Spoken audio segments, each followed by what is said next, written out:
When you were growing up on the farm, I'm sure that you didn't like some of the chores that you had to do. When did you decide that this was your happy place, that this was what you wanted to do with your life?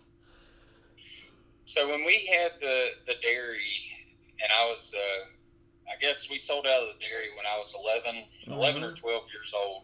That's about And, that's and about the time that I met you, that I recall. hmm That's about the time and that we became friends, and that's been well over 20 years now, folks. yep. So. And whenever we sold out of the dairy, and I'll be honest, when I was in high school, my mind was not on farming; it was on sports and girls. And Yep. and then when I went to college, I worked for a fellow down there in Blacksburg. His name's Scott Sink, and he just kind of opened my eyes to agriculture. And all I could think to myself the whole time that I worked for him is that I've got an opportunity at home. And then I came back and I talked to Dad and started helping out with the feeding, with the cattle, and after a couple of years, they kind of let me just roll on with it. And I'll be honest, I mean, it was just working with the cattle. Mm-hmm. Something about that just, I don't know, it pulled me in, I guess. And And and that's a perfect place to segue into my next question. When you came home from college, you bottle fed a very special cow whose name was Pumpkin that you nicknamed Old Red. So, Old Red is your she, special girl. she is, and I told her, I said she would be one that would get to die at the farm. Mm-hmm. Because most of the time, whenever you get those old cows, or cull cows is what we call them, and once they reach a certain point, either in lacking in production or anything along those lines, then or if they're somewhat crippled, whatever, you go ahead and get rid of them, and Mm-hmm.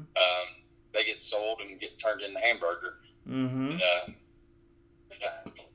she's been with me long enough that she deserved a place on the farm. So Yeah, and I got to meet Old Red, and she is feeble now, but you were very lovingly guiding her, and she's very clearly the queen of the farm.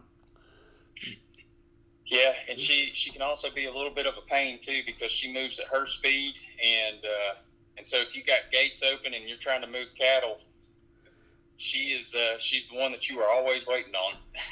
Yep, but that's okay, But because she's the queen. I I will say though, before she got feeble, she was the first one at the gate, and she was the one that would bring all the cows in. So it sure did help out having her. Yep, so she has earned her right to take her time.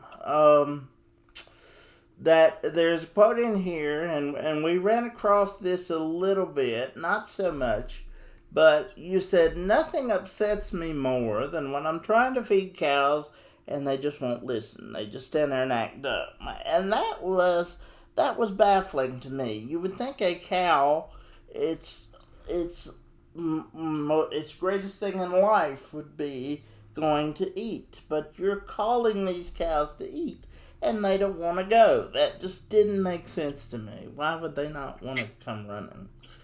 Because Probably because they have to know what you're calling them for. probably because they get fed good too. Yeah. But but honestly, when they don't listen, it's whenever like when I'm rotational grazing cattle, Mm-hmm. you can open up a gate just to go check them, but you better make sure you close that gate because those cows, if they see an open gate or hear a four wheeler, they're just going to be in your hip pocket the whole time, Yeah. and you can't halfway do anything. Or like now, when I'm starting to feed a little bit of hay, and especially now when it gets dark early, those cows or the calves, they just run circles around you, and you while you're in the tractor, and you can't go but 1 mile an hour half the time, or you've got to start bumping them with a hay bale to get them out of the way. Mm-hmm. And they don't listen, but that's all right. And They also don't talk back either, so it makes it a little bit easier. yeah, it's a little different than children, believe me. Yeah. Um, it And I really enjoyed the trick that you showed me. Because I thought, you moving bells. Hey, you said you sit right here and wait. I'm gonna go do. I was expecting to be sitting there a while you did what you did. It took you all of maybe 3 minutes because you got it on that forklift of that tractor and rolled it down the slope of that hill, and it was done in no time. And I've not seen anything quite like that. So your new tractor is pretty snazzy. It's efficiency. Mm-hmm. And angling it just right at the edge of a slope so you can roll it down the hill, right? That's right. Just let it roll. And you hope that it does not take out a fence. And we got lucky on that night because you got to show me a perfect hay roll, and I was duly impressed. But that cab, that tractor with that cab that we rode in, you've been waiting on that for quite a while. Yeah, because when I bought out the family, mm-hmm. we had old International tractors, good tractors, but they're just not practical or efficient for the operation that we have now. Yeah, because I saw the old 70s Relic that was sitting next to it, and it was cool with the lights on it and everything, but there was no cab, and it would be very cold and very wet in weather and all that sort of thing. Yep. And I go back and I think about my dad. Whenever they used to get cows in to milk them, they would actually walk out through the fields and bring the cows in. So everywhere that you and I rode around on the side-by-side mm-hmm. or in the tractor, he was on foot bringing cows in. And honestly, it just lets you know how spoiled we are now because he fed in an open cab for an open station tractor, and he had to walk out into fields over 250-acre boundary and get cows in. Yep, and I imagine it took a lot longer and was a lot more dangerous and a lot more painful to achieve. Yep. To achieve what you achieved in a matter of minutes there. And and that was a very interesting thing. Let's see. Let's talk for a minute about what Brian called Jake Steaks. The nice warehouse that makes you hungry. Yeah, it's well, I don't know. I've always had the dream of like selling meat directly to the consumer, but reality of it is I just don't have a lot of time to do that right now. Right. So I try and the good thing is my sister-in-law, she's got that little farm stand set up that we've been moving a lot of meat through. But I mean, I've got a lot of customers though that like to buy 25 to 50 pounds of hamburger or something like that, and since it's USDA certified, it allows me to sell direct like that. Mm-hmm. And ideally, I mean, at some point, I would love to be able to feed out 20 to 30 animals and slaughter them and then sell directly to consumers that way. But it's also there's a big time commitment to doing that as well. Yes, absolutely. But I will say that you have been very, very generous in sharing some of the meat that you have processed. It is the best hamburger that my family and I have ever tasted. It has like no fat in it, but it's not dry. It's very juicy and very flavorful, and you can definitely tell that it's homegrown. It's a completely different taste from a roll of hamburger that you would buy at Walmart, let's say. Oh yeah, 100% different, and that's why I hate it when people talk about some type of burger that they bought in the store, because I'm just like, man, you don't even know what you ate really. Right.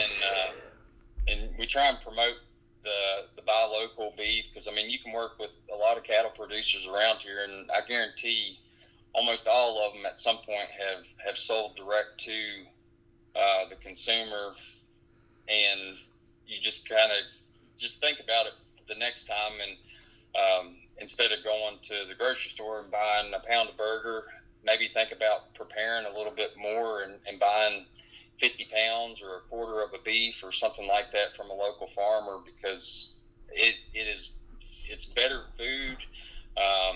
You know what you're getting. More than likely, you know what that farmer has fed that animal compared to what you buy in a grocery store or a big chain. And it's worth it, and it's beneficial all the way around. It helps you, it helps them, it helps everybody. Yep.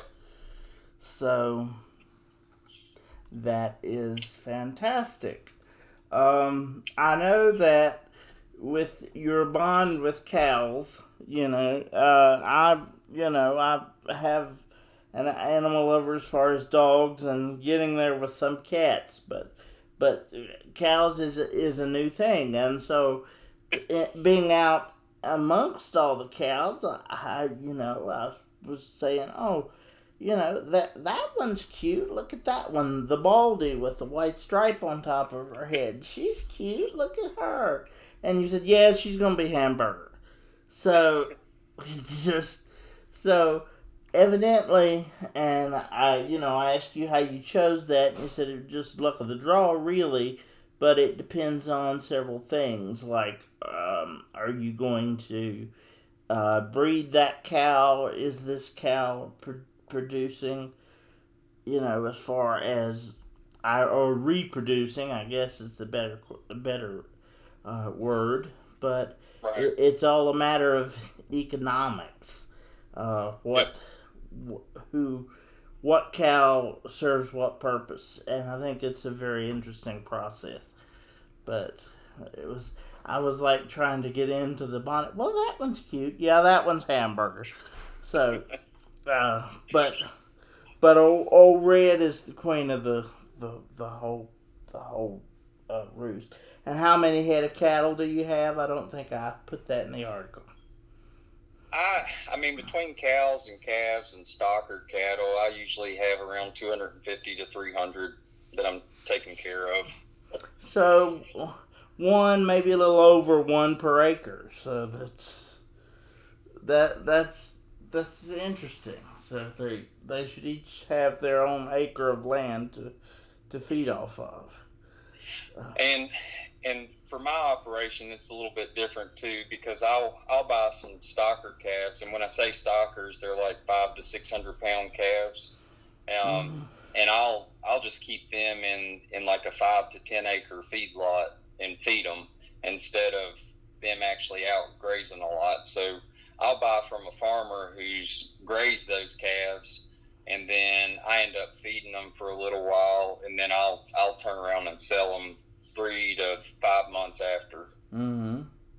So, why was it? You could, and I feel very privileged. You could have taken any one of your friends that didn't know about farming out on the farm, and it would have been a lot easier to take them rather than to hoist me up in the tractor. So, how did I get lucky and you decided to choose me to show this to? Well, I mean, honestly, since we've been friends, and I mean, just where you are in that wheelchair, right? Like, I want Zach to be able to see this, and yep. and I want you to know that I'm not full of crap whenever I tell you I'm feeding cows all the time. Because so that's what. Yeah, because I'm saying, hey Jake, you want to come out and have a steak dinner with me? I can't. I'm feeding my moose, so. But you definitely are, and I got to see what you do, and I got to see why you enjoy it. I definitely see that it is not, that it takes a very special person to do what you do, and it's not for everybody, but for the people that it's for, you get such a blessing out of it. And as far as a scenic backdrop, there is no prettier place in the world than the mountains of Wythe County. Oh no! I mean, I thank God for where we live at. I mean, it's a true blessing to to have the opportunity, and I'm speaking for myself here, but to have the opportunity to farm the land that he's given us. Yeah. And I mean, my relationship with Christ has honestly grown more through farming. And it's a daily reminder. And I mean, it's just a reminder to be thankful for what we have and the opportunities that he gives us. Well, God made a beautiful world, and so very often we take advantage of that or don't even acknowledge the one who gave it to us, and we make a mess of it. But God gave us this world, and he intended for us to take care of it. And I think when we do take care of it the way he intended, as in, he created the cows, he created the grass that they eat, he created the steaks that you turn some of them into. It all comes from God, and I think when you do that and you're given those things, he blesses you. And what is to say in the Bible that when you sow something, you are blessed hundredfold. And I think that you are seeing the blessings of the work that you're putting in by taking care of the land he's given you. Yeah, and I mean, I truly believe it, and I thank him daily for the opportunity to do it, because I mean, I look at, and I guess my job allows me to see how hard people are trying to be able to do something similar to what I'm doing. Mm-hmm. And I mean, I've been given this opportunity, and I am so thankful for it. Now, given there are days when I will be very frustrated, especially when I'm working cattle, and I might say a few things I probably shouldn't. Mm-hmm. But particularly when you put in 60 hours a week at a day job, and then you still got to come home and do that, and then you got to go to your house and be dad and be husband and all that. There are not enough hours in the day sometimes, I'm sure. Yeah. But I will say, whenever, at least for me, whenever I go to feed, from working during the day, talking to people all day, you get to go out and feed cows, and like I said, they just don't talk back, and they're actually happy that you're there. So, yeah, and all they want to do is be fed, and that's what you're there to do. And yep. I would never be a farm type person. That's not something that would be for me. But I can honestly tell you that if you want to get close to God, you can't get any closer than if you go out in nature, if you live in a home in Wythe County. I mean, oh yeah. You go. I mean, I can go out. I live in town, but I can go out in my yard, and I can hear the crickets chirping at night. I can see the birds flying during the day. I can see the sky. I can see the mountains, and it does draw you closer to God. And I think people who live in these loud big cities, they're missing a lot of, we have the most amazing sunsets around here. Oh yeah. When there's a full moon, it's so big and bright and the sky is just wide open. And, we don't get that everywhere. And people around here, I mean, how many friendships do you have that start when you're 12 and 18 and go through everything that we've gone through and be closer than we ever were? And now we're talking about kids and wives and all that great stuff. It's a blessing to be from here and to have those types of bonds. And and there's no greater blessing that I have than your friendship, sir.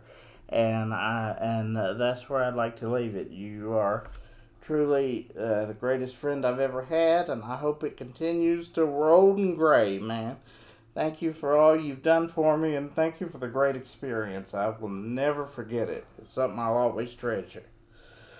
Well, you're welcome, Zach, and I won't forget it either, and we're going to do it again. We will do it again, yes, sir. And maybe next time I'll take Myra home with me, because I tell you, I was not expecting that. She was really warming up to me, and I thought, shoot, I was putty, man. I was putty.